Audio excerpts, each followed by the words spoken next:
Hi everyone, welcome to the weekend session of ABM. In the weekend session, we are covering all the important PYQs. It can be a case study, it can be your numericals, it can be objective questions. All the PYQs, many of the PYQs which have been asked earlier. So follow the session completely, share it with your friends, like the video, subscribe to the channel. JAIIB CAIIB English Medium. Don't miss this. Okay? I'll be covering some important objective questions today for ABM. Okay? Let's start.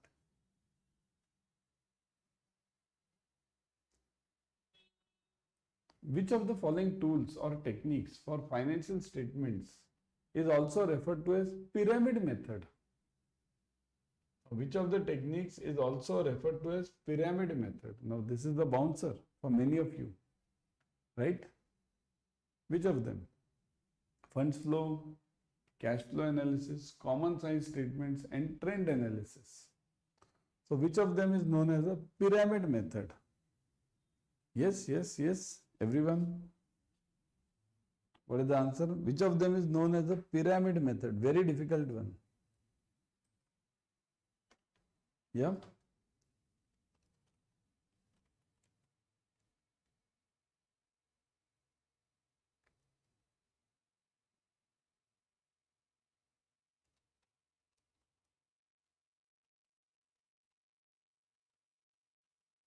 Yes. Is it this funds flow or is it cash flow?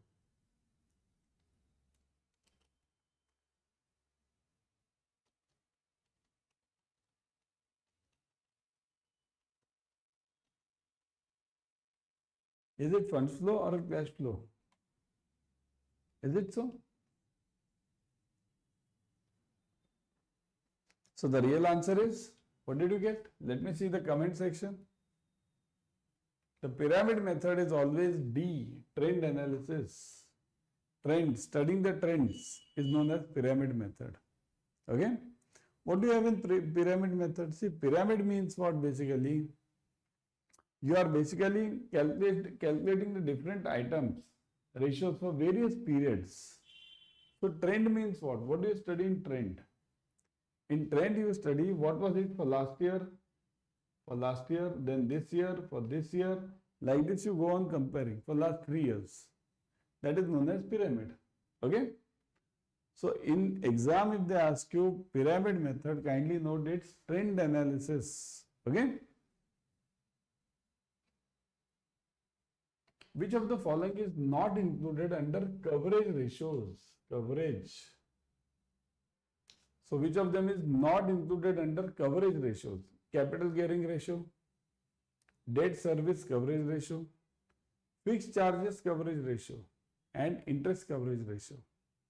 So which of the ratios is not included in coverage ratios? Now what is coverage ratio? Coverage means which can cover my EMI. Suppose here there are various coverage ratios. First one is, let's say, DSCR, debt service coverage ratio, means whether that customer will be able to repay my installment in the next year. Only next year. That is DSCR. What is ICR? Interest coverage ratio, whether the customer will be able to repay my interest. Similarly, this fixed charges, whatever are my fixed charges, legal charges, whether the customer is able or does he or she have the capacity to pay those charges. So that is all considered under this ratios, coverage ratios. So which one is not there? Let's see one by one. Capital gearing ratio.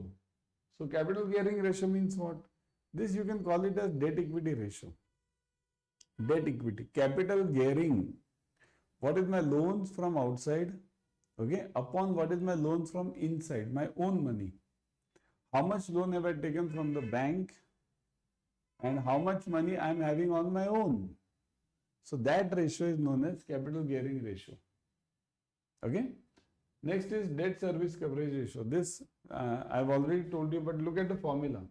Okay. Profit plus depreciation plus interest on long-term loan upon total EMI plus interest on long-term loan. So that is taken over here. DSCR means profit plus depreciation plus interest on long-term loan upon total EMI plus interest on long-term loan, right? So that is DSCR. What is fixed coverage? Fixed charges. See, fixed charges means NPAT, net profit after tax, plus interest expenses plus lease expenses. Look at this, charges, whether the charges the customer will be able to repay. So NPAT, net profit after tax, plus interest expense plus lease expense, the whole upon. Look at this, again these two are added. Interest expense plus lease expense plus long-term debt retired, okay? Plus long-term debt retired. Retired means which have been repaid. Plus preferred dividend. So these are all added under fixed charges coverage ratio. See, this ratio is new one. It is not there in the books, okay? It's not there too much in the books. But you have to look at it. Kindly write down the formula which is given. Okay, write down the formula given over there. Okay, NPAT plus interest expense plus lease expense upon. These two are again added. Interest plus lease expense plus long-term debt retired plus preferred dividend. Write down this formula. And last one, you know, interest coverage ratio. That is used for your CC. EBIT, earning before interest and taxation, upon interest on long-term loan. So it's very simple. EBIT upon interest on long-term loan. Okay. So which of them is not there? So capital gearing ratio. The answer is A.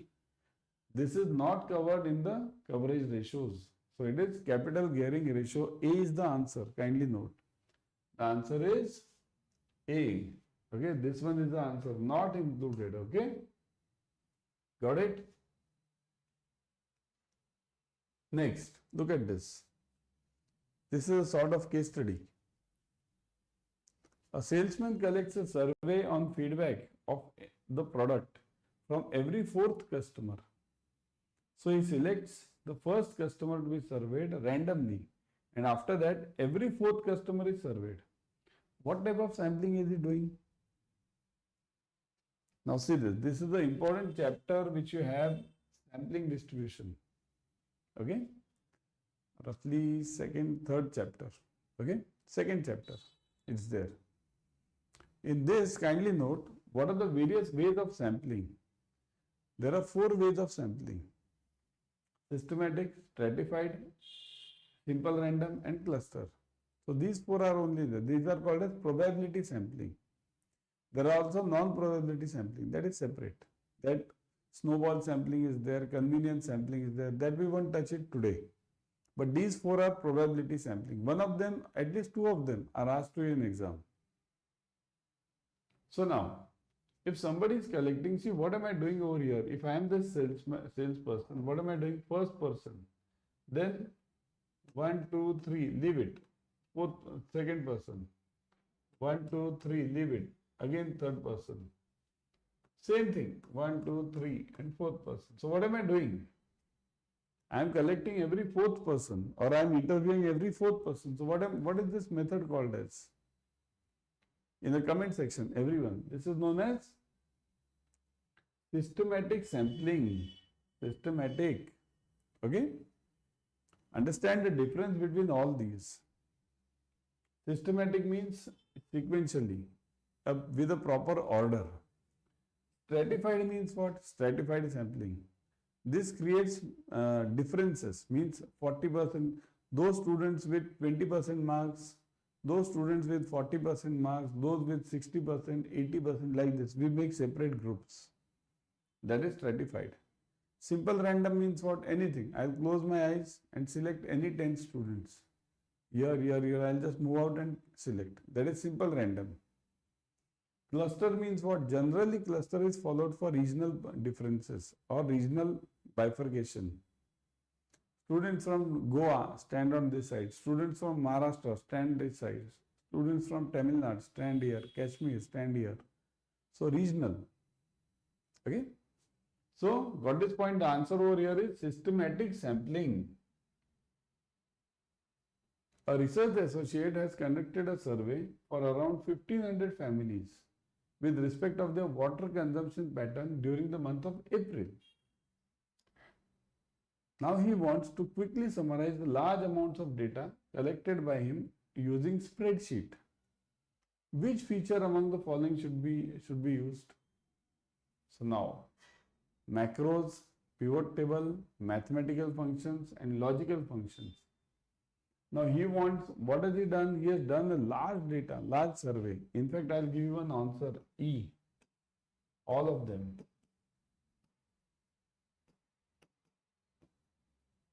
Okay, E is the answer. E, I've given this option. Check this. He has conducted a survey of 1500 families. So he'll have a large data now. 1500 is a big number. Analyzing that large data is very difficult task. Okay. So he wants to quickly summarize the large amounts. Okay. Quickly summarize the large amounts. Quickly summarize the large amounts. So which feature among the following should he use? So if he wants to summarize the large data, he must use macros, pivot table, mathematical functions or logical functions. In fact, E is the answer, all of them. Because what you will be needing when, you don't know. And all these are important functions. Macros, okay, macros is for repetition. Whenever you have to repeat certain function constantly or certain process constantly, you will use macros. Pivot table, this is like the benchmark table, pivot. This is used everywhere. Copy, just you have to copy this table and put it everywhere. So that is pivot. So you can use this also. Mathematical functions, you know it, plus, minus, whatever, additions and whatever big functions are also there, logarithmic and everything. And logical functions. So all of them should be used, isn't it? So the answer is E, all of them. Prudential guidelines on income recognition, asset classification and provisions were introduced by RBI on the recommendation of which of the following committee? So income recognition, prudential guidelines on income recognition were introduced on the recommendation of which committee? Rangarajan committee, Chakraborty committee, Deepak Mohanty committee or Narsimham committee. So because of which committee were they introduced? Very important committee this was, very important. Yeah.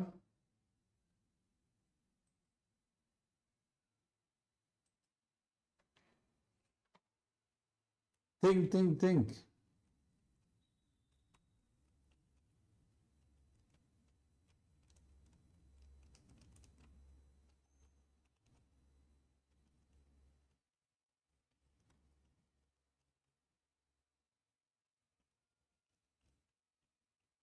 Yes. This committee made major changes, okay, in the banking. What was it? Yeah, it was which committee?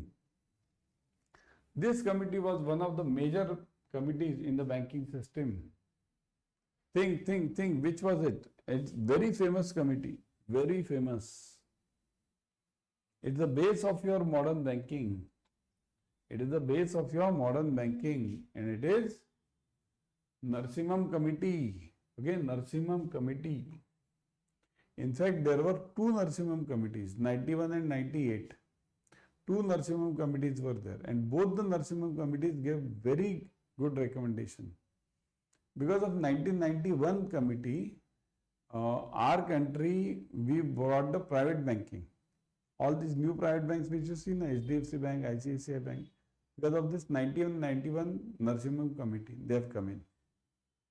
Then in 1998, again Narsimham committee was set up and it gave the freedom to insurance sector. Okay, means the major changes in the insurance sector, airlines were made in 1998 and that was given by Narsimham committee too. Okay. So all these guidelines were brought because of this Narsimham committee. The outstanding balance in the account based on drawing power calculated from stock statements older than dash would be deemed as out of order. Oh, very important. So outstanding balance, so basically what does it mean? What is the period above which the stock statement submitted by the customer or the stock details submitted by the customer are outdated? Simple meaning. What should I consider? Suppose if I give you a stock statement tomorrow and that stock is 2 years old. So is that stock of any use to you then? If it is 2 years old, it means what? If some stock is 2 years old, it means that stock is dead stock, right? That stock is dead stock. So it's of no use to you, isn't it? So which one? What is the criteria? From where do I say this stock is of no use? Is it for 1 month, 3 months, 6 months and 12 months? It depends. See this. Again, every bank will have a specific criteria of their own. But generally what is accepted in bank? Generally accepted in bank is 6 months. Up to 6 months you can consider the stock as okay type. But again it depends on the business.